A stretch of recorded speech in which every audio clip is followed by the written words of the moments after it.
குட்டி புலியே கர்ஜித்தா தாய் புலி எப்படி கர்ஜிக்கணும் உங்களுக்கு சொல்ல வேணுமா?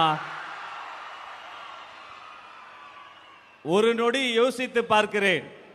இதே திருச்சியில 1008 கெடுபிடிகளுக்கு நடுவே உங்களை பார்ப்பதற்காக ஓடோடி வந்து நின்று அன்று உங்க அண்ணனா உங்க தம்பியா நம்ம தளபதியா மக்கள் விரும்பும் வேட்பாளரா வந்த மனிதர்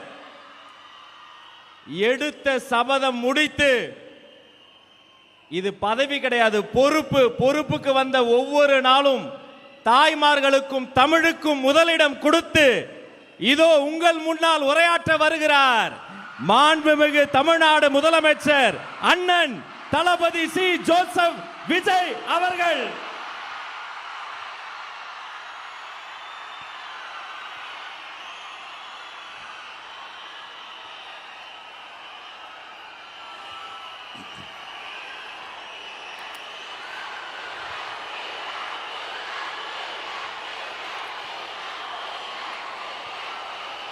என் நெஞ்சில் குடியிருக்கும்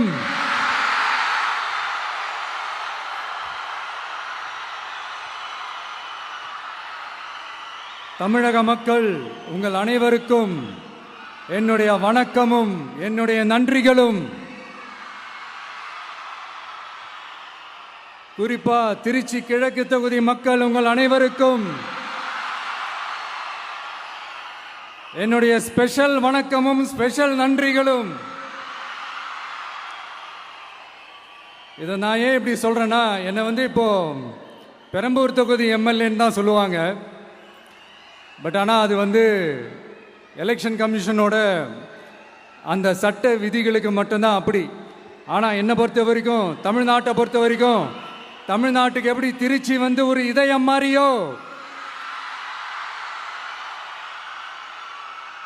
அந்த மாதிரி என்னோட இதயத்துக்கு திருச்சி கிழக்கு தொகுதி மக்களும் ரொம்ப ரொம்ப ரொம்ப க்ளோஸ் தான்.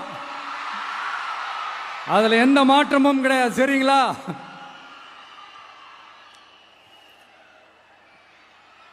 ஆட்சிக்கு சில வாரங்கள் கூட ஆகல. 6 மாசம் அமைதியா இருப்போம்னு சொன்னவங்களாம் 6 நாள் கூட அமைதியா இருக்க முடியல. ஆட்சிக்கு அரை மணி நேரத்திலே ஆரம்பிச்சிட்டாங்க. பாவம், ஒரு கல்யாண வீட்டிலலாம் போய் புலம்பிட்டு இருக்காங்க. நான் சொன்னதெல்லாம் நடக்குதா? 1 by 1 எல்லா புலம்பல்ஸும். அது மாதிரி இத்தனை வருஷமா மாத்தி மாத்தி உங்களை ஏமாத்திக்கிட்டு இருந்த இந்த 2 பேரையும் வேண்டாம்னு சொல்லி ஒதுக்கிட்டு உங்களுக்காக உண்மையா உழைக்க வந்த உங்க விஜய, உங்க அண்ணனை, உங்க தம்பிய முதல் அமைச்சரா இல்ல முதல் சேவகனா ஆக்கியிருக்கிறீங்க. தலை வணங்கி ஒட்டுமொத்த தமிழக மக்களுக்கும் இந்த நேரத்தில் என்னுடைய நன்றியை தெரிவிச்சுக்கிறேன். இந்த நேரத்தில் எங்களுக்கு ஆதரவு தெரிவிச்ச அத்தனை இயக்கங்களுக்கும், அத்தனை இயக்கத்தின் தலைவர்களுக்கும் மீண்டும் என்னுடைய நன்றியை தெரிவிச்சுக்கிறேன். பிளே ஸ்டோர் மற்றும் ஆப் ஸ்டோரில் இருந்து பாலிமர் செயலியை QR கோடு மூலம் பதிவிறக்கம் செய்யுங்கள். செய்திகளை உடனுக்குடன் பெறுங்கள்.